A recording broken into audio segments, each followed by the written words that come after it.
नमस्कार दोस्तों, मैं पन्नालाल आप सभी का पीसी एजुकेशन एकेडमी में एक बार फिर स्वागत करता हूँ। आज हम अध्याय संख्या 14 लेकर आपके सामने आए हैं 10वीं की, जिसका नाम है प्रश्नावली का परायिकता।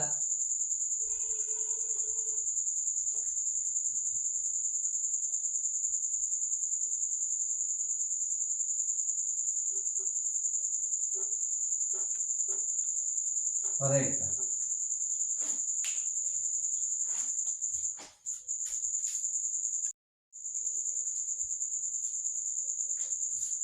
नमस्कार, मैं पन्नालाल चौधरी आप सभी का पीसी एजुकेशन एकेडमी में एक बार फिर स्वागत करता हूँ।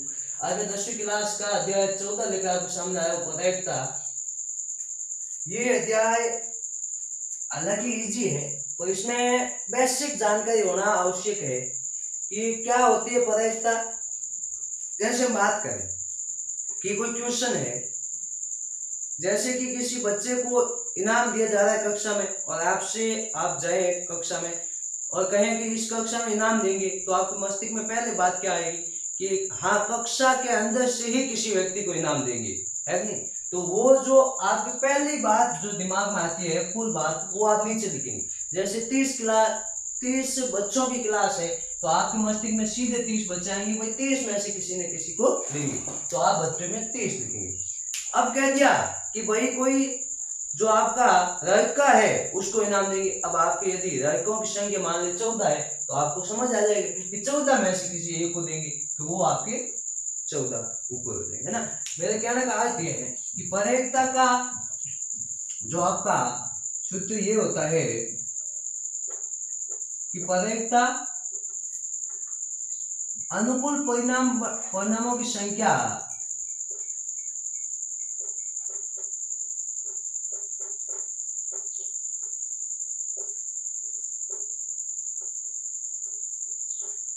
बटा कुल परिणामों की संख्या,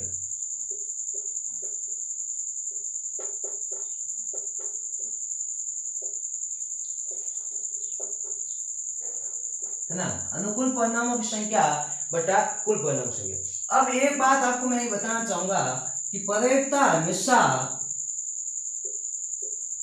आपकी 0 के बराबर या 0 से अधिक व 1 के बराबर या 1 से कम होती है, ये अपनी होती है परायिकता। ठीक है। अब कोई घटना, जैसे मैंने कहा कि मैं गणित पढ़ाता हूं, ये बात निश्चित है। जिस घटना के निश्चित होने और पक्का होता है उसकी परायिकता हमेशा 1 होती है और उसे निश्चित घटना कहते हैं। क्या कहते हैं? निश्चित घटना। ये हो गया आपका निश्चित घटना। और इस घटना की जो परायिकता है वो आपकी 1 हो जाएगी, है ना। अब मैंने कह दिया कि मैं यहाँ पे इंग्लिश पढ़ा रहा हूँ, ये बात तो सर गलत है ना। ये बात तो गलत है, ये अनिश्चित घटना है। क्या है? अनिश्चित घटना जो घटित नहीं हुई, है ना। अनिश्चित घटना, इसकी परायिकता हमेशा क्या होती है? 0। क्या होती है? 0। एक बात आप ये समझें कि आपको कितनी भी घटनाएं दे दी जाए, यदि उन सब का योग किया जाए तो योग हमेशा 1 आता है। योग हमेशा 1 आता है। देखिए, सभी घटनाओं का योग, सभी घटनाओं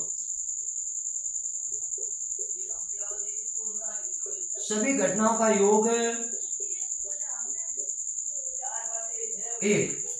सभी घटनाओं का जो योग होता है वो 1 होता है। कितना होता है? 1 होता है। अब हम बात करें कि आपको देते हैं कोई घटना घटी है ना। कोई घटना घटने, माना कि कोई घटना घटी, ठीक है, घटना घटी प्लस कोई घटना के नहीं घटने की परायिकता, माना ये घटना नहीं घट सकती, इन दोनों का योग 1 होता है। कितना होता है? 1। किसी घटना के घटने और ना घटने की जो योग होता है वो 1 होता है। कितना होता है? 1 होता है। अब एक शब्द हमारे पास ये आता है समपरायिक। समपरायिक, ये शब्द क्या है? सांप्रदायिक शब्द का अर्थ ये होता है कि किसी घटना के दोनों पक्ष बराबर हो। जैसे मैंने एक सिक्का फेंका है ना, उस पे हेड और टेल दोनों आने की संभावना 50-50% है, यानी 50-50% है। इसे सांप्रदायिक घटना यानी वो घटना जिसके घटने दोनों पहलुओं के घटने की संभावना बराबर हो। जैसे एक बच्चे का जन्म होता है या एक शिशु का जन्म होता है, तो हम कहेंगे शिशु का जन्म कि या तो ये बच्चा होगा या बच्ची होगी, ये बात फिक्स है कि या तो बच्चा होगा या बच्ची, दोनों के घटने की संभावना कितनी है 50-50%। जैसे हम किसी एग्जाम में बैठ गए है ना, एग्जाम में बैठ गए, हमें क्वेश्चन नहीं आ रहा है, हमने अपने अनुमानित एक गोला भर दिया, तो उसके घटने और नहीं घटने यानी सत्य होने और नहीं होने ये दोनों की संभावना हमारे मस्तिष्क में कितनी रहती है 50-50%। हो सकता है सही हो जाए, हो सकता है गलत भी हो जाए, संभावना 50-50% होती है। तो परायिकता अनुकूल परिणामों की संख्या बटा अकुल परिणामों की संख्या। परायिकता हमेशा 0 और 1 के बीच होती है। निश्चित घटना की वरीयता 1 होती है, अनिश्चित घटना की वरीयता 0 होती है। सभी घटनाओं का योग 1 होता है। घटित होने और नहीं होने की वरीयता 1 होती है। सांप्रदायिक घटना वो घटना जिसके दोनों पहलुओं की घटने की वरीयता समान हो, उसे सांप्रदायिक घटना कहते हैं।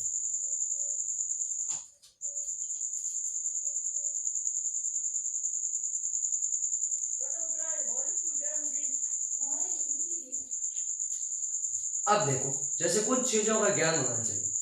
जैसे एक सिक्का है, क्या है सिक्का, तो इस पे 2 कंडीशन होती है, एक होता है पट, एक होता है चित्त, ST। अब जैसे आपसे कहे कि चित्त आने की वरीयता बताओ, तो चित्त 1 होता है और कुल परिणाम 2, तो 1/2, समझे, 1/2 हो जाता है। ऐसे ही यदि आपको 2 सिक्के फेंकने को कह दिया जाए, 2 सिक्के, तो देखना कुल परिणाम ये हो सकते हैं। 2 सिक्के फेंकने को कहे तो हो सकता है आप पहली बार फेंके तो उस पे आपके पास चित्त आ जाए, दूसरी बार आप फेंके उसमें भी आपके पास हो सकता है चित्त आ जाए। अब आपने पहली बार फेंका, माना चित्त आ गया, दूसरी बार फेंका पट आ गया, माना तीसरी बार फेंका, पहले पे पट आ गया, दूसरी पे चित्त आ गया, हो सकता है दोनों पे पट आ जाए। तो कुल परिणाम कितने हो गए 4, कितने हो गए 4।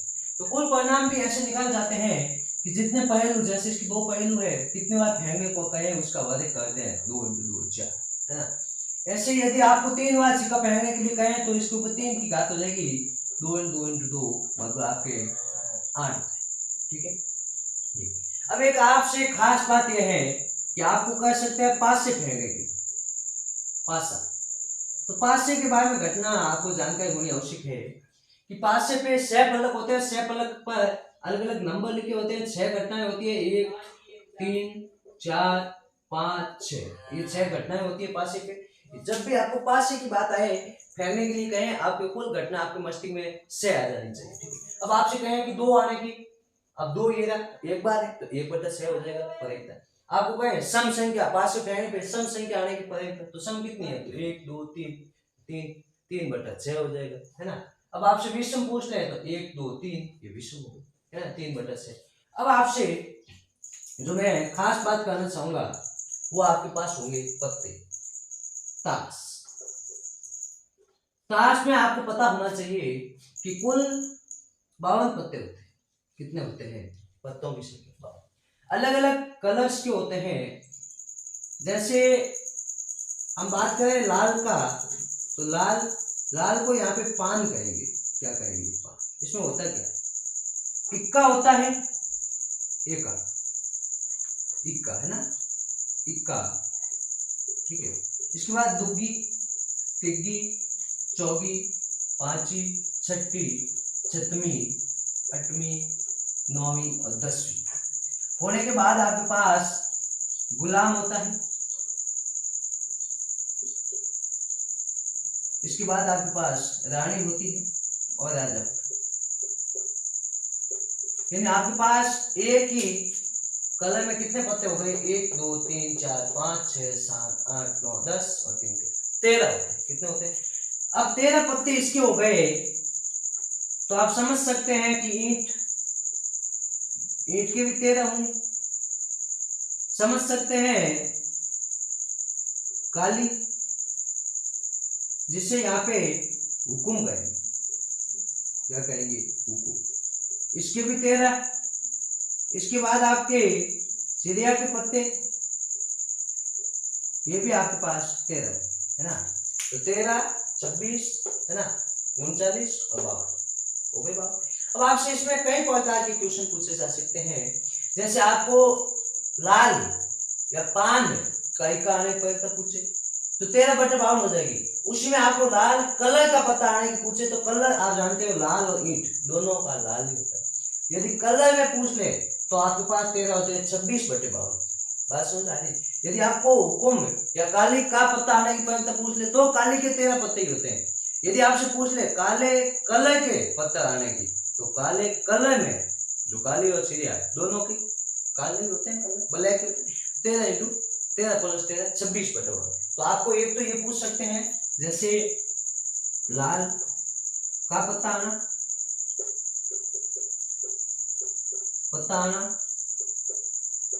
तो आपके पास लाल के 13/52 हो जाएगी, 13 होते पत्ते। अब यहाँ पे लाल कलर के आने को कहे तो आप जानते हैं कि लाल और ईंट दोनों का कलर लाल ही होता है, तब आपके पास 13 होते हैं, 26/52। ये बात है। अब आपसे इन बातों के साथ साथ मैं ये मुहिम करना चाहूंगा कि आपको बताना चाहूंगा कि